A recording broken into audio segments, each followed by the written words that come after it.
What's up, guys? Oscars already happened recently. Here's my live reaction.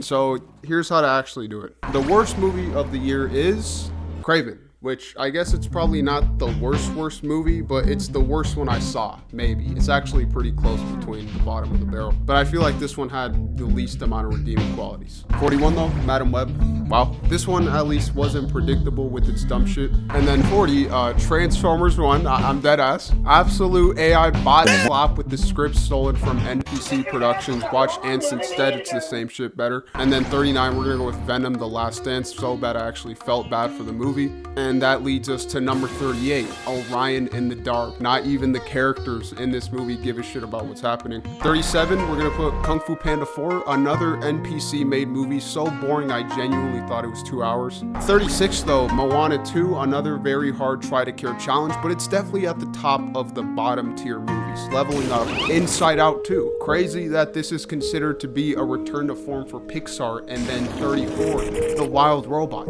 Crazy that this is considered to be a return to form for DreamWorks. And actually, speaking of bot, Megamind 2, such a bot out that it was actually funny and cute at times, but not much else. 32, we got Ultraman Rising, very good movie about fathering. Yeah, okay, so 31, Look Back. Now, I did not know this movie was actually based on a true story. That's tragic. But the fact is that they still used anime writing. I've gone back and forth, but now I firmly do not believe in the idea of criticizing in a wannabe objective way art. Because it's not a tool, it's not a skill that does something, it doesn't stabilize a structure, it doesn't prove any theory. It's just an expression of one's internal feelings, I guess. And that's what this movie is. Even if I find it to be obnoxious, and I would never want to let someone depict a tragedy of mine with the fucking guy going like, "You stole my art, I was supposed to be the one." It doesn't matter. Your goal when making a movie is to fulfill the vision of what you want it to be, because you have your own taste, and at the end of the day, you're the only one who's alive in your own fucking head. Good job. 30, we're gonna have Wallace and Gromit, a fucking TV show episode stretched out to a whole movie. Nice. 29, Dune Part 2. Upon revisiting this movie, I wasn't as corned out as the first time. But, you know, my feelings really didn't change. It's still a super basic story with insanely basic characters, and it goes on for almost 3 hours. I called it the new Star Wars, but the book actually came out before Star Wars. But that's not what I meant, dude. I mean, Kyle, we're 14. We don't watch that weak-ass Star Wars shit, bro. We watch Dune now. You know, the book heavily inspired Star Wars. Yeah, I can see that for sure. If you really want me to like Dune, you gotta show your passion. Name one deep theme. Just one. Seriously, I challenge you. And don't say, yo, bro, the religion, Messiah worship is great. No, don't do it, bro. Yo, man, worms are pretty deep underground, man. Don't do it! 28, we're gonna go with a complete unknown, pretty dull biopic, but the ending was all right. Timothy, Imagine Glazing. That's crazy. The Room Next Door, cool idea, but people say, dude, naturalism is so boring, dog, and then watch this shit. Like, oh my God, dude, turn the tables, do something. I call this lazyism. All right, 26, we're gonna go Nickel Boys. We've got a POV camera, which is ambitious, but I thought it was pretty tedious. Also some pretty porn acting at points, but the movie, it wasn't that bad. Seed of a Sacred Fig. This is in another language, but dude, you can just tell the dialogue and characters are generically written. 24, I'm Still Here with that crazy IMDb score. I just didn't think it was well executed. And the end, when they started showing the real family pictures, I was like, damn, I wish I watched that instead of this. 23, Queer. That's all I'm gonna say. No, I'm just kidding. I didn't think it was compelling. Then we're gonna say Heretic. This was a pretty interesting horror idea, but it focused too much on being a horror movie, I guess. The two main characters are brain dead, and the ending sucks dick too. 21 though, A Real Pain. Cute. Generic, I don't really get much from it. And then 20, we get to the movies. I don't think I would rewatch, but the time spent was fine. So 20, Vermiligo, whatever it's called. 19, Flow. You know, good animation. I think it's crazy that a movie about animals with animal brains for the most part works. 18, Joker 2. Yep. 17, Grow with the Needle. This shit was fucking disgusting. Like one scene related to the title of the movie. Crazy style, but the main character sucked, bro. So dull. 16, small things like these. I feel like it should have been a 30-minute movie, maybe an hour. It feels like it ends right where it's about to get interesting, but you know, not bad. 15, Despicable Me 4, entertaining dumb shit. 14, Civil War. Dude, I just didn't agree with Cap.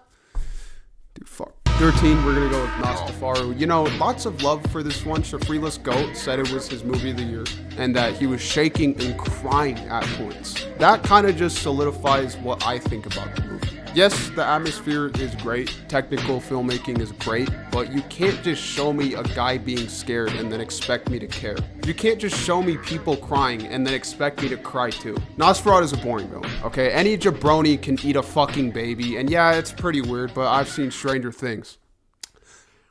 In the end, when Nosferatu dies on top of the girl with beautiful music, I just asked myself what the point of the story was. Most of the movie is just necessary, and that's why we're seeing it. It's not really a story that unfolds. The Lighthouse, which same director, it's a gradual descent into madness. Every scene in that movie is as important and meaningful as any other. Nosferatu is apparently a return to evil to be evil villains, so no depth needed, but the characters don't have any depth either. And why are we still doing the Exorcist acting? You know, I don't know. I don't really understand horror movies. 12, we're gonna put Deadpool and Wolverine. Fun if you like superheroes. Good action too.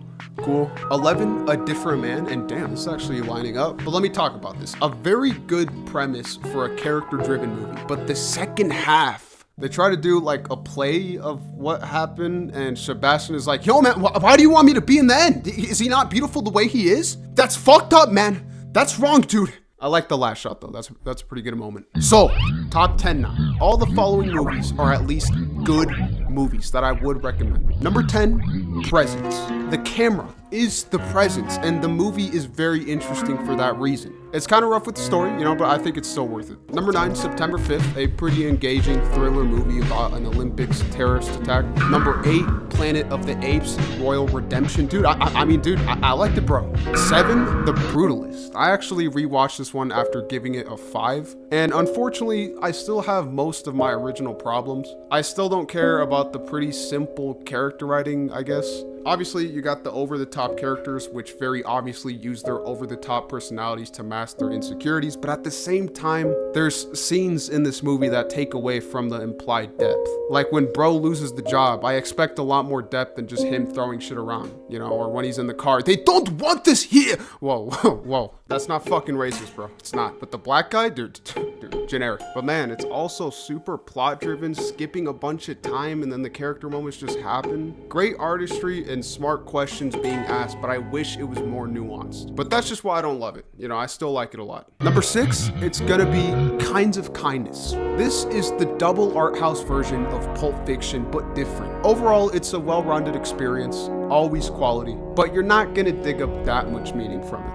And you don't have to, obviously, but the Redditors be like, you know, the third act is a criticism of cults and following cults. Like, yo, chill the fuck out, yo. Stop using the word criticism to describe movies, please. The Apprentice, the Donald Trump movie. At first, it's goofy seeing bro as Donald Trump, but by the end, you forget the acting is really good. I love the style it has where it's kind of like a news documentary camera. I like the characters. You know, if this was a great movies list, this would be an honorable mention. But guys, only great movies from here on. Crazy for me, okay? It feels rare, I think. I don't know. Memoir of a Snail. Great animated movie. Very simple, very effective. Incredible visual expression and well-balanced tone. A very introspective movie about life, so I think anybody can take something away from it. Number 3, The Substance. Amazing movie. Just instantly gets to the point and keeps stacking like Roblox. Enemy clapped heads have said, I just didn't think it was very realistic. But I think here, the fact that it flat out says things actually makes it better. It's so over the top, and the reward isn't some super realistic dissection of what could happen. It's just seeing how crazy things can get. Although I think they took it too far in that, but it's still a blast. Challengers. After I watched this shit, I started playing tennis again after like 6 years, and man, the filmmaking is amazing. The music is used so well, but it's the characters that make this movie great. This story has such a smart, fractured narrative structure that so effectively characterizes these characters in a natural way. Having basically 3 main characters all converge and reflect off the main theme is something you don't see often, and it works here amazing. So yeah, great movie. But number 1, my movie of 2024, top 1, Anora. Ultra-naturalism, as I'm gonna call it. This is a hilarious movie, and while there are lines that are obviously written to be funny, the humor originates from these super well realized people being put in a crazy situation. Fucking Garnet, when his nose is broken, my head is pounding, bro. Or there's this part where he's processing and getting overwhelmed by the situation and adding to the stress of Toros. Сволочь маленький. It's funny because I see this shit in real life, so it hits so close to home. Like bro awkwardly standing around. Excuse me, I have to get dressed. Can I have some privacy, please?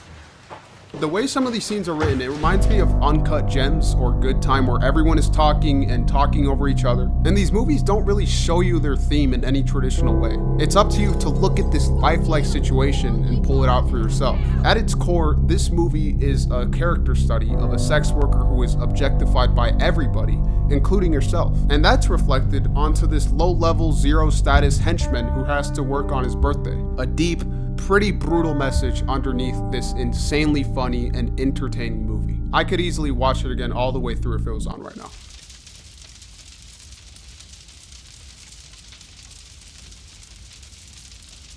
Alright, so I just got done watching the Oscars. Anora's sweep is crazy.